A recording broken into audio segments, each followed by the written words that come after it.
What's going on, ladies and gentlemen? This is Switch Up Sports, and today I'm talking about the DeAndre Hopkins trade from the Titans to the Chiefs. So, quickly getting into kind of the details of what it is it was a 2025 fifth round pick that the Titans will be receiving. This fifth round pick can change to a fourth round pick if the Chiefs make the Super Bowl and if DeAndre Hopkins plays 60% of the snaps from the rest of the point into the season. The Titans will also be paying $2.5 million of the $8 million on his contract. So now what does this really mean for the Chiefs? Yes, DeAndre Hopkins, a phenomenal wide receiver. But if you look at what happened in the offseason, he tore his MCL, got it repaired, was ready to go week 1, has played 6 games this season. But does that just mean that the Chiefs added a receiver that already has an injury coming into the season, hasn't entirely played that great in this season? He has 173 yards, 1 touchdown, 1 fumble. That doesn't scream, hey, this is Super Bowl bound. Now, do I think he makes the Chiefs better? Yes. He's a seasoned wide receiver. You look at, they brought in Juju again, and he's out with a hamstring. A guy like that, a seasoned veteran in the league, knows what to do, can learn a playbook really, really fast. You've got Andy Reid. They're going to scheme up some specific routes to favor him, to get him wide open. It's going to allow some of the crossing routes that he and Kelsey can be quite deadly. I think you're now going to be able to free up some space for Worthy. So allowing him to get that speed and go laterally and up the field is with, for Worthy. D-Hop, I think, makes the Chiefs better. Because if you look at what has made the Chiefs really, really good this year, it's been their defense. Their defense is the reason that they are good. They get a pass rush, and that pass rush allows their corners to stay locked on to receivers. That is how it works. That's the same reason the Bears right now are having a lot of success, is they've got really good corners, and they're being able to force the issue up front and getting to the quarterback. The best defenses, that's how they're constructed. You get 1 or 2 really, really good pass rushers, and then that frees up your corners to say, hey, can you cover a guy for 2 seconds? I'm not gonna be able to cover for 3.5. No guy, there's almost no corner in the league that can cover a wide receiver play in and play out for 3.5 seconds. It doesn't happen. So that's why you see the bad defenses that just get torched. They either have no pass rush, so a quarterback can sit back there and have the time. And if any quarterback can sit back there and have time to pick apart the defense and wait for any route to progress, a guy's going to get open. That's how it works. But the Chiefs do a phenomenal job up front with Jones. You've got Bolton leading that linebacker crew. And they've got guys that rotate at corner because they've had a couple injuries at corner. So you've got a great defense. D-Hop is playing, I wouldn't even call it good. He's played 6 games, 173 yards, 1 touchdown, 1 fumble. But he's a seasoned veteran that we know is a phenomenal wide receiver. Do I think it's kind of more like Odell on the Rams? Yes. Sadly, we saw what happened to Odell in the Super Bowl. But did he help the Rams get there? Yes. He made that much of a difference on the field, whether it was getting a safety to stay on the hash and not play, a little bit cheating over to the one side, or maybe you're able to get him wide open and he makes a big catch. That's all that you need. I mean, the Jets are trying to do it with wow, that was a mind blank. So as you can see, live show as we're starting to get into more and more of the NFL season, as you can see right now in the live breakdown. That was crazy. But yes, DeAndre Hopkins makes the Chiefs Super Bowl contenders. Period. That's the way it works.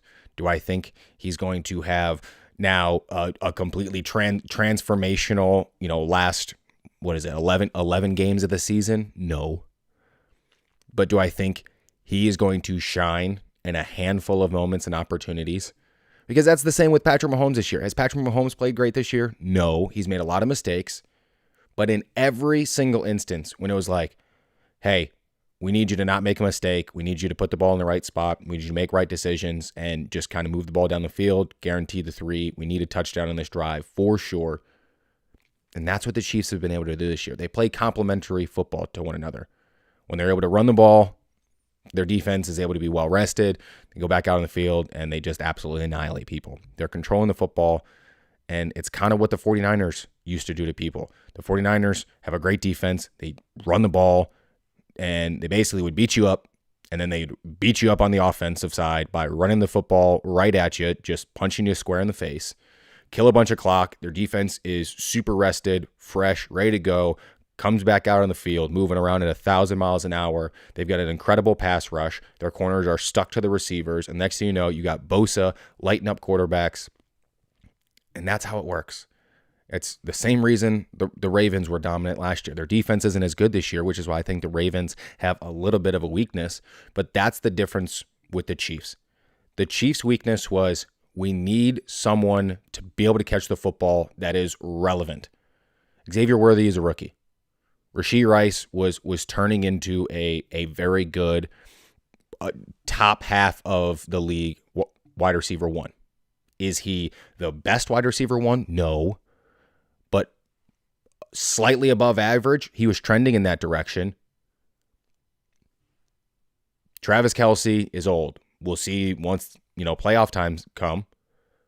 But realistically, they don't have a reliable wide receiver. I mean, they brought back Juju, and Juju was cut from the Patriots. Like, Juju, Mecole Hardman, Skylar Moore, I believe, is still actually on the team.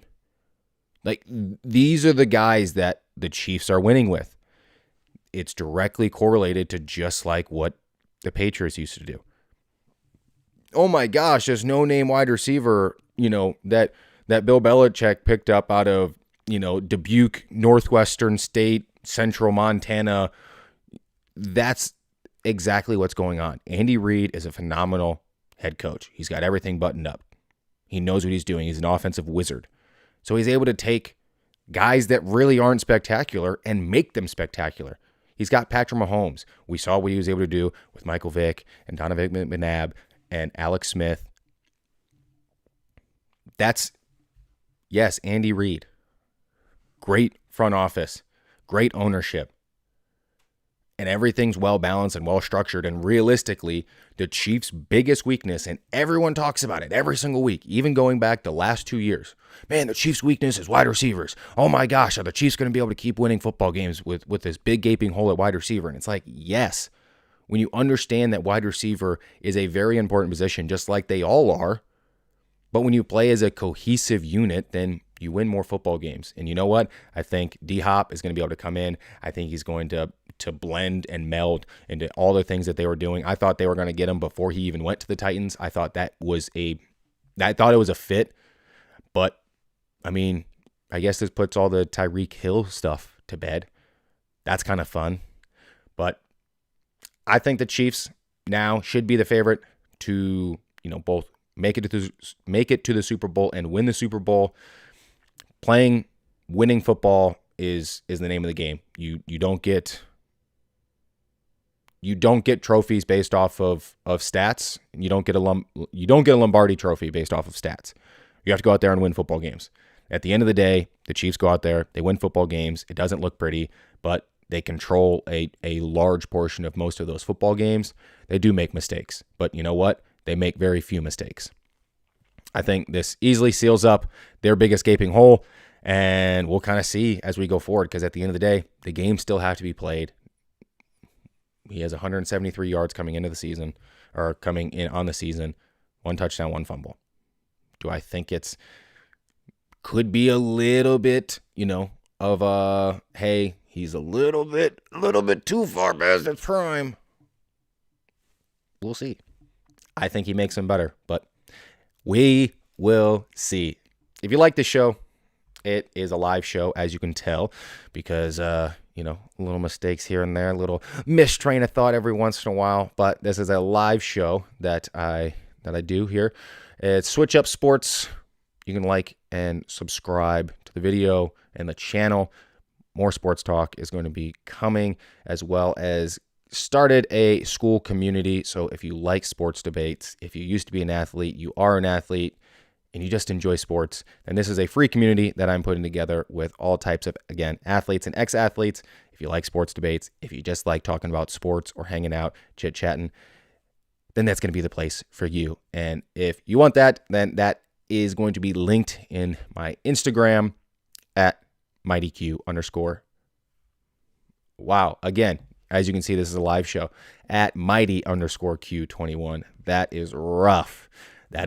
But it's live, so mistakes will happen, but we move on and we keep going. I will see you guys in the next one, where we'll see what happens in the news tonight, and I'll talk about it tomorrow, but I will see you guys there. Peace.